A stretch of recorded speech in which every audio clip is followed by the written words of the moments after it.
Welcome everyone, this is Sandy Andrew, your host of the Universal Learning Series radio show, where we discover the spiritual and scientific universe. On this edition of the show, we will be discussing the brand new book by the award-winning author Jan Phillips, titled No Ordinary Time. According to Jan Phillips, we are witnessing and participating in an evolutionary leap unlike anything in our history. There is evidence in the human family of an upward shift in consciousness, a maturing spirituality, and a connectedness that grows more intimate and global by the day. And that uplift is countered by the dissolution of myths that no longer serve us, and the demise of institutions that have underpinned our culture since the beginning of our history. Our planetary worldwide view is refocusing and reframing as we awaken to the reality of our utter independence. Please visit Jan Phillips' website at janphillips.com, and let's welcome the award-winning author Jan Phillips back to the Universal Learning Series radio show. Hello Jan, how are you? I'm great. I'm happy to be with you. Thanks for having me. Thank you very much for joining us here today. Let's start off by talking about the human family, Jan. What do you mean by that, the human family? By the human family, I just simply mean all the creatures who are assembled at this time on Earth, who are kind of equally bearing the brunt of consciousness, kind of being the bearers of the consciousness at this time. That's the human family. Me, the person in Romania, the person in Argentina, the Haitian who's just lost their home. We're the human family. Like cells, think of yourself as a body, right? And you have all these cells. You have your toe cells and your finger cells and your back cells. All those cells are like the little human beings of your body, as we are the little human beings of the human family. Jan, how would you... Yes, that's fine, thank you. I just wanted to know what you meant by that, even though it's pretty black and white. I just wanted to ask you that question. What is your definition of consciousness, Jan?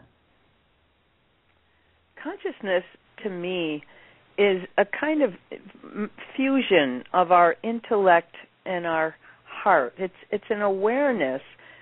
It's even the same as what people think of and refer to as God in their, spiritual moments. I think that I have a consciousness that is linked to your consciousness, that is linked to the consciousness of God. But I think of it as kind of a light force, not as something anyone can, tap into. But, for example, if you think of the experiments they're doing on Buddhist monks, they have them all, they do these you might call them polygraph tests, but they get their brains all, like EKG or something. They get them all and then ask them to be meditative and to step into their role of communion with the infinite.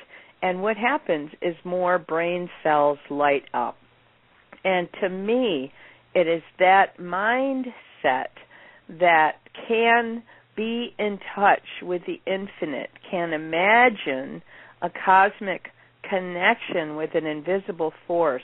That is the ability and the artifice of consciousness. Thank you for that. Jan, there appears to be, and this may be as a result of the medium of the Internet, a growing awareness of knowledge from a spiritual and metaphysical sense on the planet. You write about that in your book, the dissolution of myths that no longer serve us, and the knowledge that's coming to the front. What do you mean by the dissolutions of myths? What are you getting at in those things that have underpinned our culture? Well, I'll just name a few. The institutions that we have had implicit trust in since we were young. I'm 62, so say in the 50s and 60s, I grew up being programmed to put all my trust in the institutions called education, health care, the Army, the Navy, national defense, capitalism, the church. I was raised Catholic. Right. So your parents kind of like formulate you for security, and they say, "Oh, honey, you don't have to worry because we're the greatest nation in the world. We have, a defense system that will always keep us secure. We have capitalists. Lucky us, we're capitalists. We have industry that'll always, give you jobs," like that. And now, as we look around, one after the other is toppling. The churches are toppling, and you might say, on the other hand, the fundamentalist wings of those very churches are growing, because that's also true, because fundamentalism grows in the context of fear and change. But, Lenny Bruce said it 50 years ago. People are leaving the churches in droves to find God because we're becoming more spiritually conscious. There's more integrity to our spirituality, and people are discovering that what they used to go to church for is not happening in church anymore. I don't know if you go, but whenever I go back to church, no matter what church I pick, there's something missing there. And mostly I would think it's the abdication of my own spiritual authority. And I think Indeed. that's a dangerous thing. Mm-hmm. When any of us are taught to abdicate our own spiritual experience or authority and simply believe. The Catholics have the Baltimore Catechism, which is a pretty huge book full of the answers, and God forbid you go read the Bible on your own, because that was discouraged. Because what would you make of it? How could you read the Bible if you didn't have a priest there? So I'm just saying, those institutions, healthcare is falling, everything's falling down. Wall Street's falling down. Capitalism is suffering.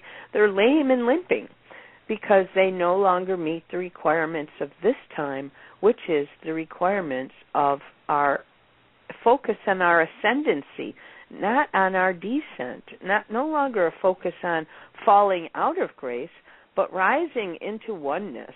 And that is a big distinction. So all my books are in the service of helping people rethink the oneness that we're part of so that we don't lose hope in this tumultuous time.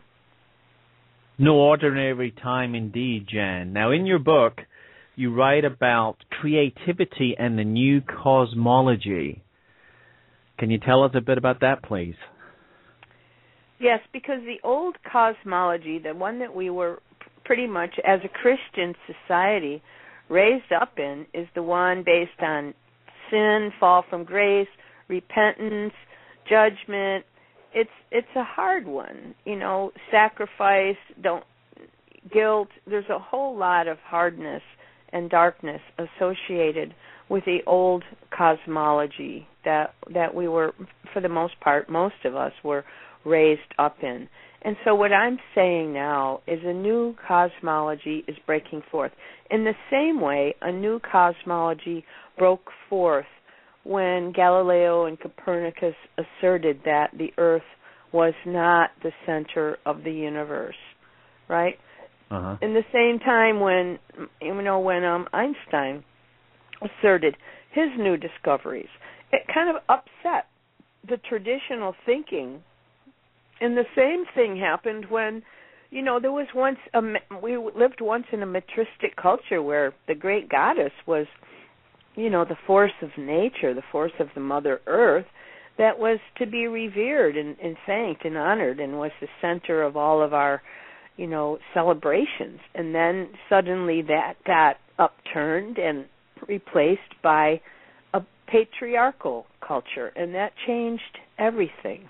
The new sky god comes in, but it came in with a great deal of hubbub and weaponry and threat, and so the people are a simple people, and so we respond. If somebody has a gun to us or is threatening us and want to change the old goddess temple into, let's call it a saint, and then let's turn the saint into Saint Demetrius instead of Saint Demetra, which was based on the temple to Demeter.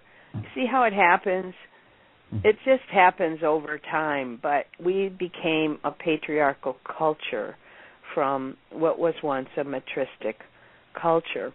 So that takes some time, but I'm just saying, wake up, you guys.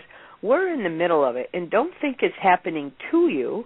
Understand that it's happening through you, and take responsibility for being a co-creator of this culture, because your town or your village or your city looks like it looks because you're in it. Wherever you are now, Sandy, it looks like it looks. And you're global because this is a global program. You're affecting global airwaves. You're affecting global consciousness because your people who tune into you are from all over. Used to be 500 years ago, you'd be in a little village and there might be a little sign out of your house and people would know what you offered. But I'm just saying, you're a creator. You're a force of change, and you're a force of consciousness. So I'm hoping everybody comes into their own power as a co-creator and doesn't just think. That's why I say, don't think of God. What a sign of spiritual immaturity to think of God as some external male force out there in the heavens that you pray to, and he, has a knee-jerk response and makes something happen on the other side of the planet. That's pretty an infantilized notion of spirituality. So my book is in the service of helping us grow up. Jan, you write about discipline and practice in your book. I'm very interested to know what that content is. Discipline and practice means, I set it out. So if this was 7 days and I was teaching somebody how to become a spiritual master, on the second day I would address the subject of discipline and practice. After, on the first day, I addressed the subject of awakening. And the word discipline is not based on, discipline like boot camp or stand in the corner, young lady, or, get a thrashing. Where's my belt? Not that discipline, but it's based on the concept of disciple. Look at the master teachers who have gone before us, who have given us so much grist for our, spiritual and creative mills, and have a practice. Because what I know from my own life is all the decades that went by that I did not have a spiritual practice. I'll never say they're wasted. But I didn't have a way to assemble my experiences into anything that made sense to me.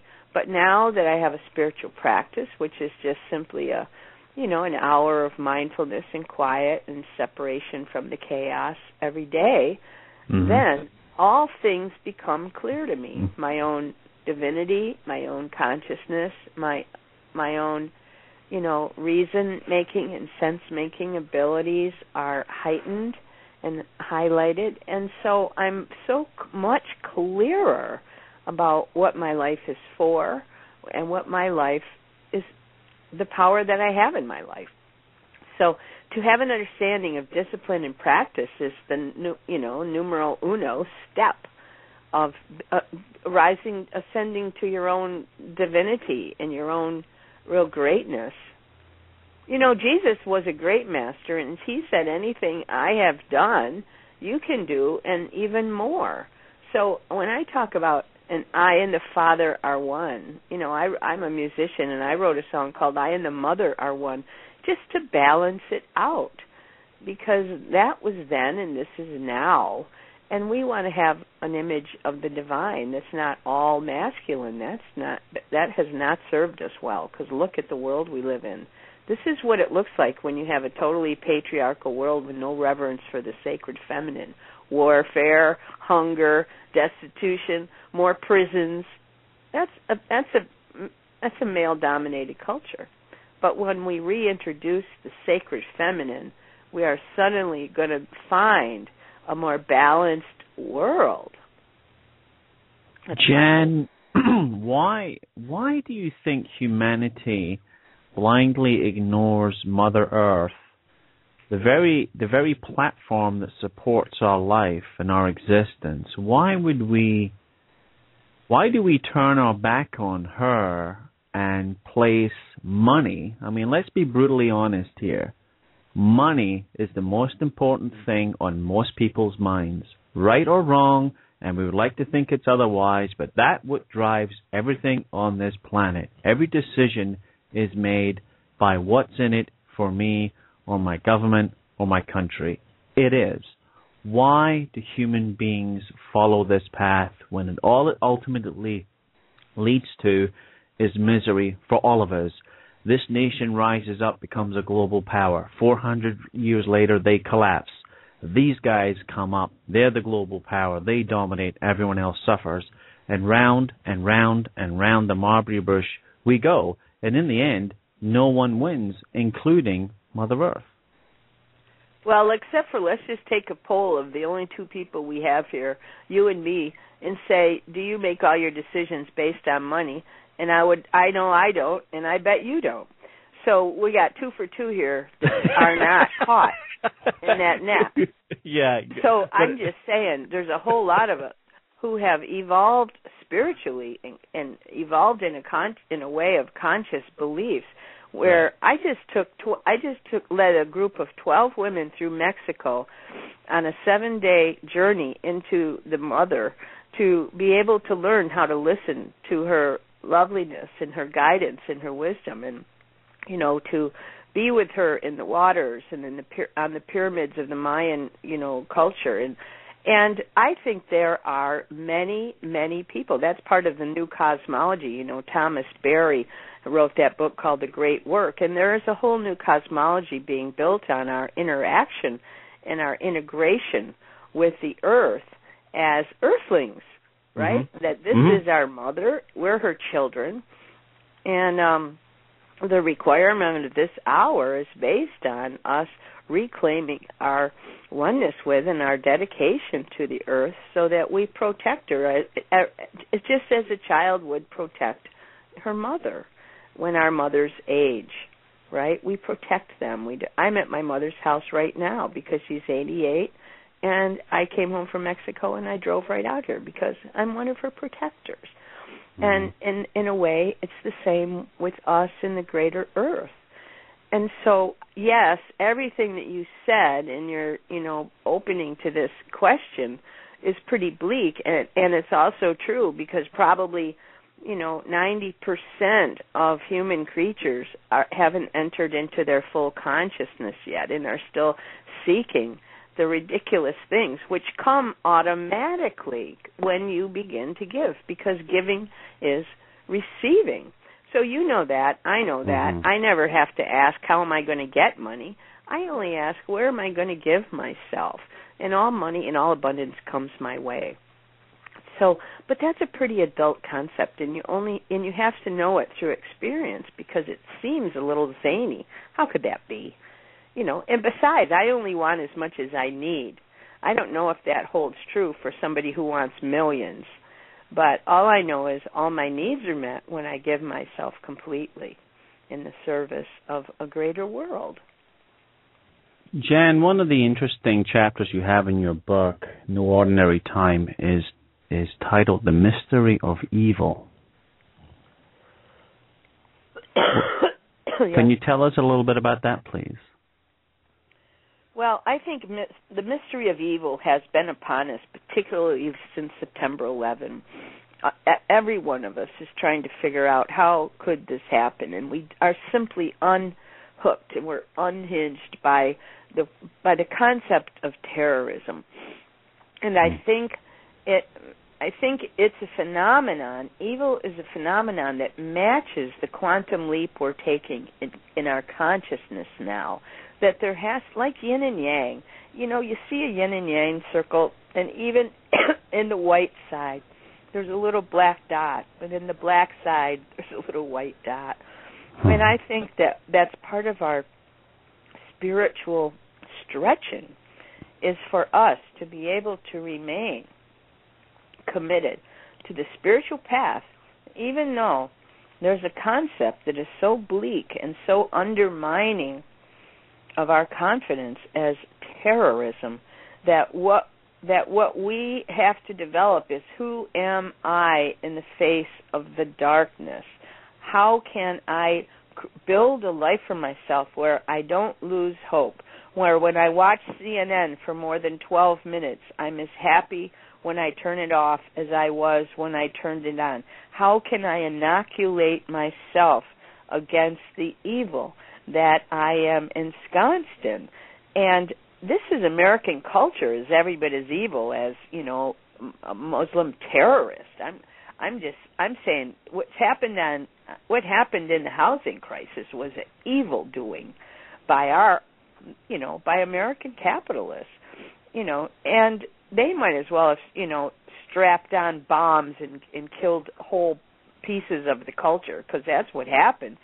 And so what I'm saying, it's like when Buddha says, engage with joy in all the sorrows of the world. Create a life where you cannot be undone by the tragic particularities in our culture, that you have your own spiritual fortification so in place that when you hear, Fox, whether you listen to Fox News, it's hard to find a news station where they're neutral, right? I'm so depressed. I'm as equally depressed by Fox News as I am by MSNBC, because they keep pointing fingers saying us and them. That is so old. They should be ashamed of themselves. 20 years ago, I don't believe they talked about Republicans this and Democrats that like they do now, because news was supposed to be neutral. I'm ashamed of my own culture. But anyway, so that's what I think. Jan, why is it we don't hear more solutions on these talk shows rather than just talking about who's to blame? I don't know. Why don't they have me come on? That's a good question. I got plenty of solutions. I don't know. I think, like the squeaky wheel, I think the people that are making the most noise and hoopla, are getting invited. Why are we focusing so much attention on Charlie Sheen and Schwarzenegger and that IMF guy? Why don't we commit to some good news? Why don't we say, okay, now for our 10-minute portion of people that are doing great things, why don't we feed our souls in a global way? I don't know. Maybe they should talk about solutions to feeding the starving children of the world. That would be a good step in the right direction. Amen. There's so much going on in that direction. I myself just went to Nigeria and came home and founded a 501c3. I now have a Living Kindness Foundation, not to feed the children, but because I found whole villages of children with classrooms but no teachers, and all they need is some housing for the teachers. So I said, I can do that. $25,000 per house so that these kids in the village can get educated. I can do that. So now I have to figure out, how do I raise, $25,000? But I'm undaunted. It might take me a few years because I'm pretty busy, but I am totally committed, because those are like my children. Mm-hmm. They are my human family. Now, Jan, you've wrote a bunch of books, and you've been speaking and writing pretty much all over the planet. What is your hope with the new book, No Ordinary Time? What's your hope for the reader? I hope that people are going to be able to not so much leave their churches, but begin to question, where do they put their authority, and why isn't it in their own beings? Why do they look outside themselves for the answers? And I think I've laid out a pretty decent program that's relentless, that in every chapter and every day of the week says, you're the expert. Here's how to find your answers inside. And I used art all through it. There's lots of poems. It's in small chunk sizes. It's bite-sized book. It's very easy to digest. And always the question is, how do you harvest your own personal experience to begin to understand you are an expert in something? I'm an expert in something. You're an expert in something. Your neighbor is an expert in something. And it might be fly fishing or playing pool. But we're an expert in those activities for a reason. And the question is, how do you transform your expertise into something that's useful for the common good? How do you take something that you enjoy doing and turn it into a service for the common good? That's a simple question, and once you begin doing it, you grow in popularity as an expert. You begin to realize yourself as an authority, and then you get it. And that's what my hope is for this book, that as people read it, they go, oh my God, I'm an agent of change. What do I love doing? Let's see. I love tennis. Maybe I'll start a tennis school for urban kids, or whatever. I never could put it in the mouths of people, but it's an electrifying freedom when you realize the answer's not outside you. Cool. Super. That's why I'm helping these Nigerian kids get an education, because the next Gloria Steinem might be in that village, and the next, Marx, or the next, what's his name, Martin Luther King. The next Gandhi might be in that village. So you want to give opportunities for learning for every single child that's on this planet. Instead of taking money away from education and putting it into military, shame on us. We should be building the greatest schools. And someday America is going to find themselves 12th in the line of great countries. And that'll be a sorrowful day when that surfaces and we realized we lost our chance. Indeed. Jan, where can people buy your book, No Ordinary Anywhere. Time? You can buy it from my website, janphillips.com, which, by the way, is a good place to visit, because I would strongly encourage people to get on my newsletter list, because my monthly newsletter is a great boost to your spirit. It's short, it's friendly. It's like Paul to the Corinthians. It's a little letter of support in your consciousness work. It's great little poems. It's short quotations from the books I'm reading. It's a list of where I'm speaking around the country or the world. So you can't go wrong getting my newsletter. Or you can also order it from, of course, Amazon. And it's available as an ebook, so people can get it for their Kindles or Nooks or whatever. But on my website or Amazon, the two, I'd say just go there. Make it easy. Excellent, Jan. Well, thank you for joining us here today, and best of luck with your book and all your other work, and good luck with your project in Nigeria. Thanks so much. All right, nice have a great day. To you, Cindy. Okay, bye now. Thank you. Bye-bye. Well, that was Jan Phillips, the author of the brand new book, No Ordinary Time. Thank you for listening to the Universal Learning Series radio show. We discover the spiritual and scientific universe. Have a great day.